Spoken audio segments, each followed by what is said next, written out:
It was Mid-Autumn Festival. I'd cooked a whole feast, waiting for Ethan to come home. He walked in, didn't even glance at the table, and went straight to his suitcase. "I can't spend Mid-Autumn Festival with you this year," he said coldly. I didn't say anything, just silently picked at my crab. At midnight, like clockwork, Ethan's first love posted a picture on Instagram. She was beaming, piggybacking on Ethan, a full moon visible through the window. The caption read, "Raising a glass to the moon, paired with my beloved." Instead of my usual hysterical questioning, I simply liked the post. Ethan's phone call came immediately, his voice laced with panic. "Don't overthink it, okay? I'll definitely spend next Mid-Autumn Festival with you." I paused for a few seconds, then let out a soft laugh without replying. "Next time? Ethan, honey, there won't be a next time." Ethan came home a few days after the festival. I usually waited for him in the garden, but not this time. He texted, "Where are you?" I was eating lunch. "Home, having lunch," I typed back, casually. Minutes later, Ethan walked in, suitcase dragging behind him. "I'm starving. Make me some noodles and a soft-boiled egg," he said while changing his shoes. Normally, I'd jump at the chance to cook for him. Now, I just said, "I'm done eating. Order takeout." Ethan shot me a look of annoyance, but managed to keep his voice down. "I know you're still mad about Mid-Autumn Festival, but can you please not make a big deal out of it? I'm really hungry." I turned and smiled faintly. "I'm not mad." He didn't believe me. Sarah was all alone in the city for the holiday. I just spent the day with her, you know, being a good host.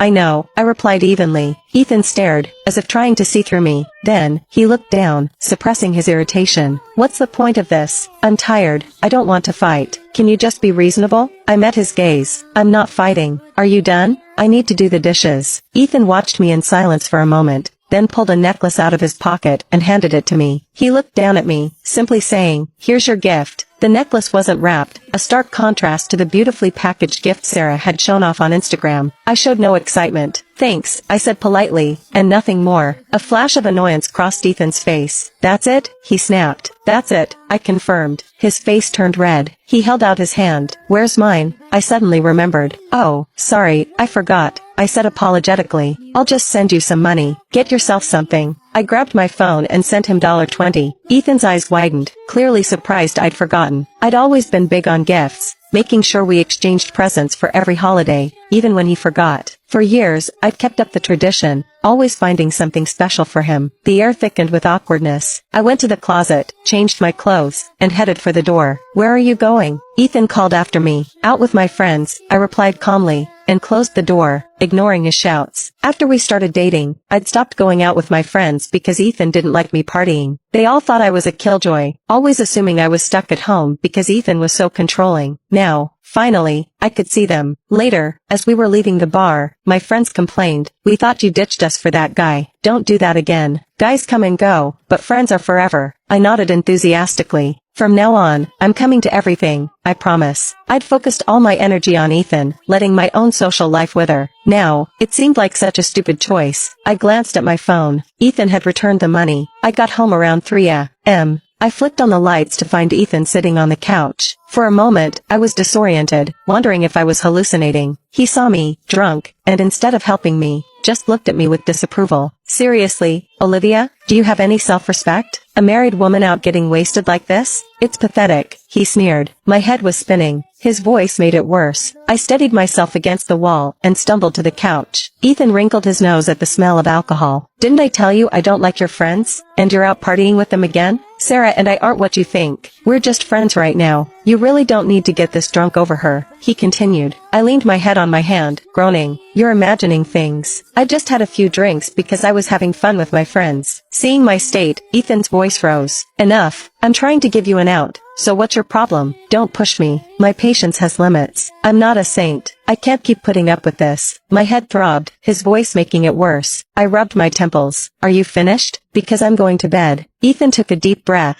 composing himself, and stood up to help me. I dodged him, clinging to my last shred of sobriety. I stumbled into the guest room and locked the door, ignoring Ethan's knocking. I fell into a deep, peaceful sleep, the best I'd had in ages. I woke up to find Ethan sitting silently in the living room, his face a thundercloud. I knew he was furious, but I didn't try to appease him. I just got ready and left. I went to the dance studio and handed in my resignation. I'd taken the job because it was close to home, making it easy to take care of Ethan, but there was no point anymore. My teacher tried to convince me to stay, but I was firm. Last week, I'd heard back about a dance company abroad. I'd gotten in. It had always been my dream, but I'd given it up for Ethan. Thankfully, it wasn't too late. After leaving the studio, I finished up some errands and called my friends to share the good news. They were thrilled for me. Then one asked hesitantly, "What about Ethan? Does he know you're leaving?" I chuckled. "Nope, he doesn't need to know. I'm going alone." When I got home, Ethan was just leaving, dressed in a suit and a forest green tie, looking sharp. He was carrying a birthday cake. It clicked. It was Sarah's birthday. He was on the phone, his voice cheerful. "Come on, don't try to guess. It wouldn't be a surprise if I told you. Just wait till I get there." He laughed, a genuine, happy laugh that showed off his dimples. A laugh I rarely saw anymore. He kept laughing until he saw me. Then his smile vanished. Ethan would bend over backwards for Sarah, but he couldn't even spare me a smile. His face darkened. He didn't say a word, just looked at me with disgust and turned away. He quickly changed his shoes and slammed the door behind him. I knew what this meant. Another one of Ethan's silent treatments. They always revolved around Sarah. Before, I would panic, trying desperately to win him back, chasing him even when he ignored me. But this time, I just looked up some foreign recipes and started practicing. I needed to get used to cooking for myself. Later, lying in bed, I saw Sarah's Instagram post. "Another birthday, another gift from you. Thank you for always being there." The comments were filled with well wishes from Ethan's friends. "So sweet. Seeing Sarah happy makes me happy," one wrote. I scrolled through the likes. All of Ethan's friends had liked the post. They'd always looked down on me, thinking I was the wedge between Ethan and Sarah, convinced he'd be happier without me. Looking at the Instagram post, I realized they weren't wrong. Ethan had commented, "Happy birthday, my princess." I stared blankly at their sickeningly sweet exchange. One of Ethan's friends commented, "Don't post too much, man. Olivia might see it and flip out." Before, I gently asked Ethan to keep some distance from Sarah, to be mindful of appearances. His friends had called me jealous and controlling, saying I was suffocating him. Ethan had agreed, telling me I needed to be more open-minded. This time, I just closed the app, scrolled through TikTok, and fell asleep.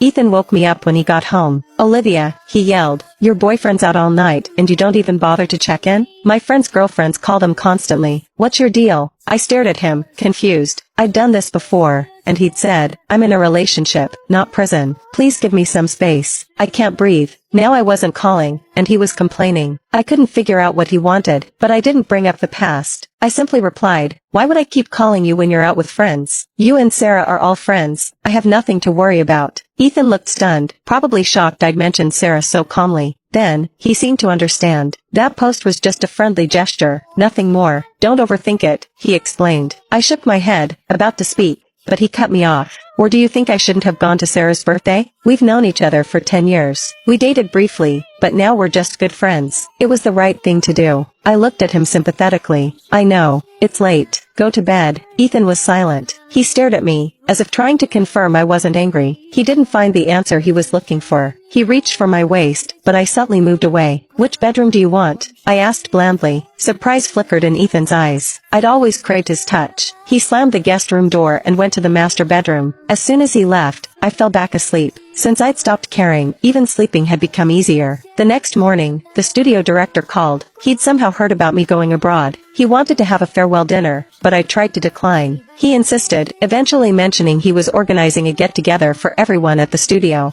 I couldn't really refuse after that. That evening, at the restaurant, Ethan was there. It made sense. He was the director's nephew. Sarah was with him, of course. Even at a casual gathering like this, he brought her along. Ethan saw me and gestured for me to sit with them, but I ignored him. They were a perfect couple. I wouldn't intrude. Sarah saw me and gave a smug smile. Then, she feigned innocence. "Sorry to crash your reunion," she said to me. I was bored, so Ethan brought me along. Ethan opened his mouth a few times, trying to explain, but nothing came out. I raised my glass politely. "It's fine. I don't mind." I took a sip. Throughout dinner, my phone buzzed constantly. I checked the messages. They were all from Ethan. "I just brought her along. Don't read into it. If you mind, I won't bring her next time." The last message read, "Let's go home together after this." I cleared my throat and typed back, "No thanks, you can give Sarah a ride." I drove. I put my phone away and focused on my food, ignoring any further messages. The dinner was lively. everyone reminiscing about old times. The director, a little tipsy, stood up and raised his glass to me. "You were the best dancer we had, Olivia. Your dream was always to go abroad and join a top company, but for some reason, you stayed. But now, finally, you're going to achieve your dream. I'm so happy for you." To Olivia, "May your journey be smooth and your future bright." I smiled, feeling a wave of emotion, and drained my glass. Ethan stared at me, his face frozen, as if he'd just heard the most unbelievable news.